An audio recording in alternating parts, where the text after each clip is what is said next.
Morning.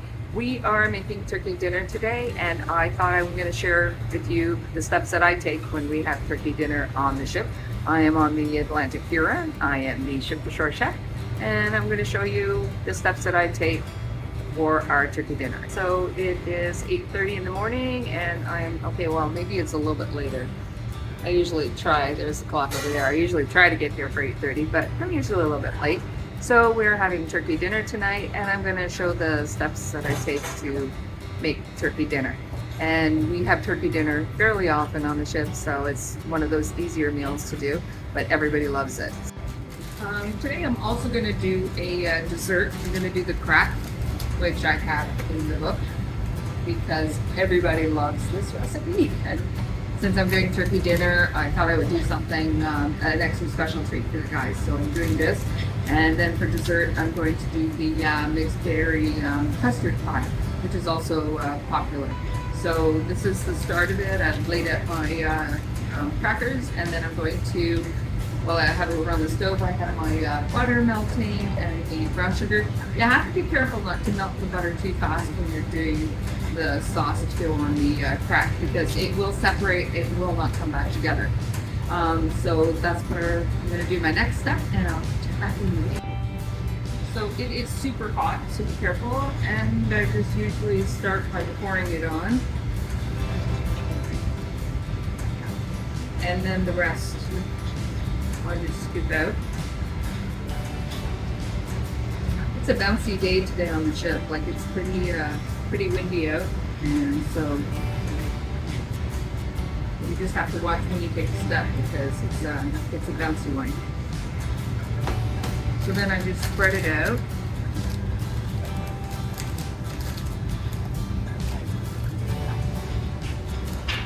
My mom always made really beautiful desserts, and her things were always uniform and perfect. I'm kind of like a fast baker. My first choice is cooking because you can be more liberal and you don't have to follow the ingredients exactly. With baking, of course, you do. So I like these recipes because they give a little bit of flexibility. You can add more chocolate chips. You can add more nuts. Usually I make it with pecans, but we don't have any pecans, so we're using walnuts. So this is going to go into the oven for 8 minutes. Our ovens are really strong here, so I'm going to go maybe 6 minutes. It'll be ready, and during that time I'm going to chop the nuts and the chocolate. The chocolate chips that they sent aren't very good, so I like to use the Lindt chocolate, which is a better quality, and I chop that up. So this is going in the oven, and then we'll put the nuts and the chocolate on. Chocolate first, and then the nuts, and then we're going to pop it in the fridge, and that's one of our desserts ready. Okay, so this part is cooked. It is super hot. Be careful. And then we're just going to put the chocolate on. And then I just spread the chocolate over. It's melting right away because it's so hot. This is a nice chocolate too. I like this one.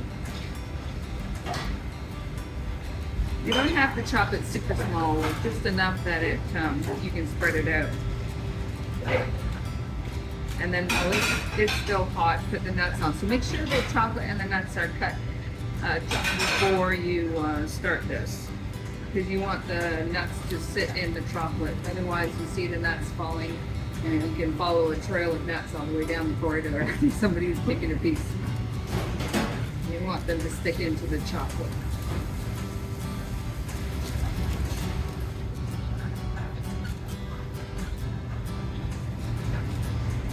Usually I put on more nuts, but we do not have a lot left, so kind of have to make it last until the next grocery order, which is in 2 weeks. So there we go. This is going into the fridge, and it'll be ready for lunch. We are making butternut squash soup, and I think everything tastes better with butter. So we're starting off with, it looks like a lot of butter, but it's going to be a really big pot of soup. So I've got onions, leeks make everything better.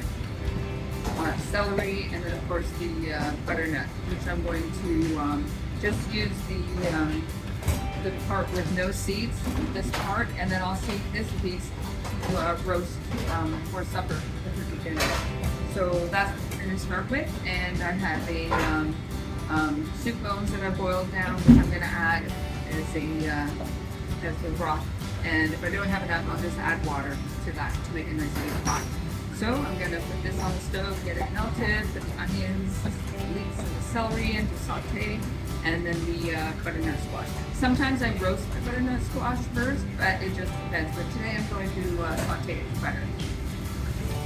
I love these peelers. They're really easy, especially if you have a lot of peeling to do, because sometimes your hand cramps up with the other ones, but these are awesome. They're very easy to use, and I would highly recommend them. There's some with 2 finger holders and some with 1, but they work really well, even on a butternut squash skin. So this is definitely what I would recommend. So I can smell the onions and the leeks and the butter. So I'm going to add this to the celery, leeks, onions, and butter, and then we're going to saute that, and then we're going to add the liquid. So I just sauteed the butternut squash with the onions, celery, and the leeks, and then of course my favorite addition is the adobo.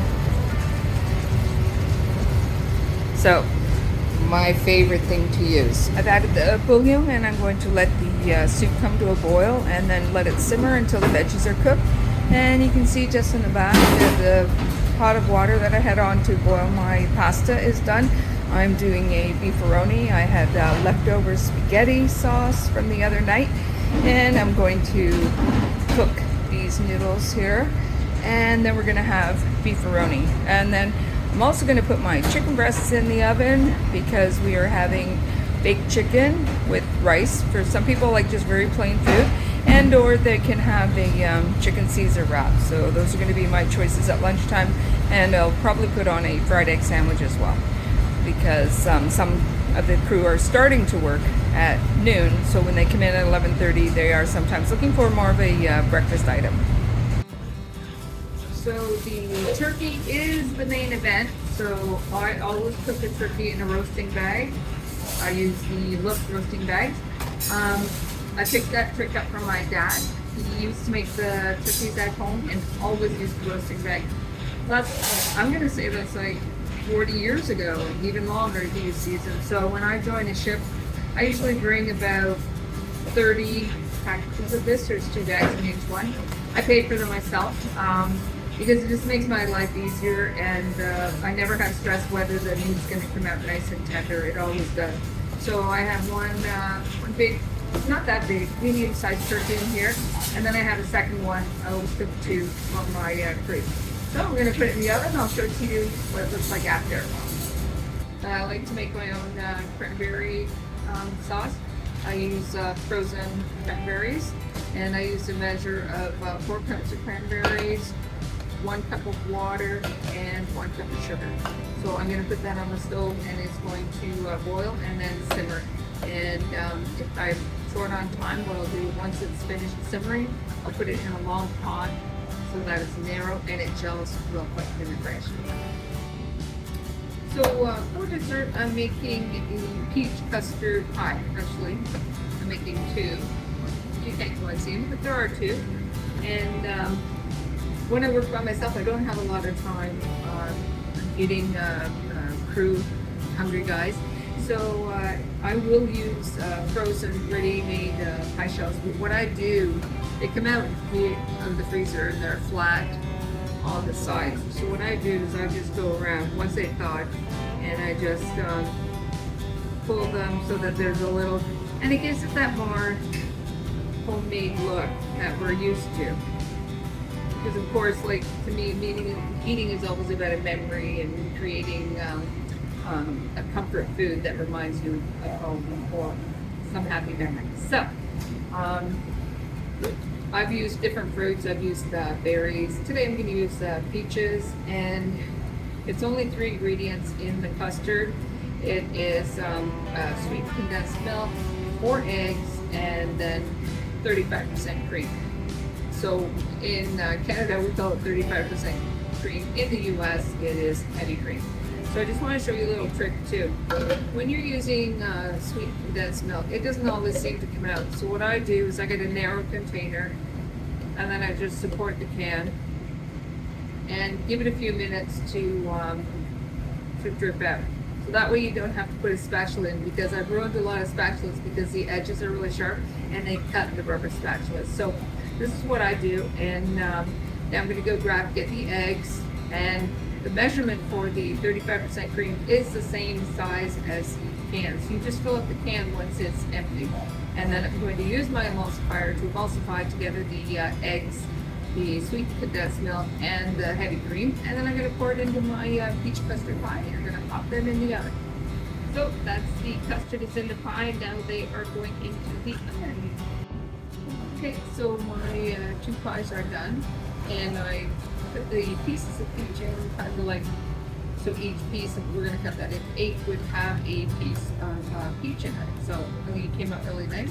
We're going to sprinkle some icing sugar on it and call it dessert. I like to serve mashed potatoes with turkey dinner. So, and I also do rice. We also have rice every month, every supper. And tonight we're doing mashed potatoes. So I'm going to peel these and put them in the water on the stove. I like to do turnips with turkey dinner. My mom did turnips. My mom did them with bacon, butter, and brown sugar. But we have a few people who don't eat pork, so I'm going to put bacon in them. And I add a carrot. My mom did not, but I add a carrot because guys from the East Coast are used to having their turnips mashed with carrot. So something for everybody. So we're having mashed turnip with carrot and peas. People often ask, why do you make peas so often? The guys like peas. They go really well, and they will waste them. So we have peas, and it's a nice color on the plate. So I'm going to get with chopping and put it on the stove.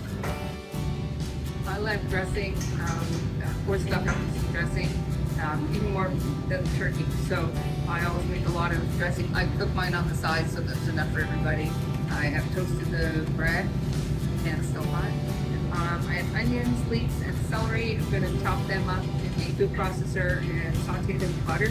And then I'm going to break down my bread in the food processor. It goes really fast, without a lot of chopping time.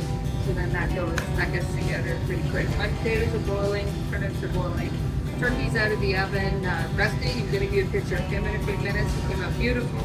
And then the last thing to do will be gravy. And we have about 50 minutes until supper, so I better get going. So these are my 2 turkeys. I'm just getting ready to do the gravy. As you can see, there's lots of juice when you use a roasting bag. So I lay my turkeys down breast side down, so the breast side's really juicy. There's not a lot of meat on the top here, so it does look like it's drier, but trust me, it is really nice and juicy. So now I'm going to finish the gravy, mash the potatoes, mash the turnips, put the menu on the board, and then it will be time for supper. So now I'm doing the gravy for the turkey dinner. So I have 1 cup of butter, 1 cup of flour, and then I'm going to put the juice from the turkey. I have a lot of juice from the turkey because I roasted my turkey in a roasting bag. So turkey dinner was a success. I've served everybody.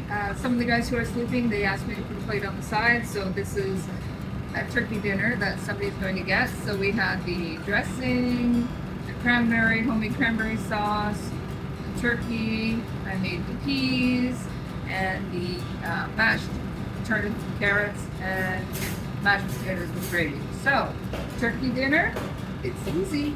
I hope you enjoy. Don't forget the roasting bags. It's really worth it. Saves a lot of work. Take care.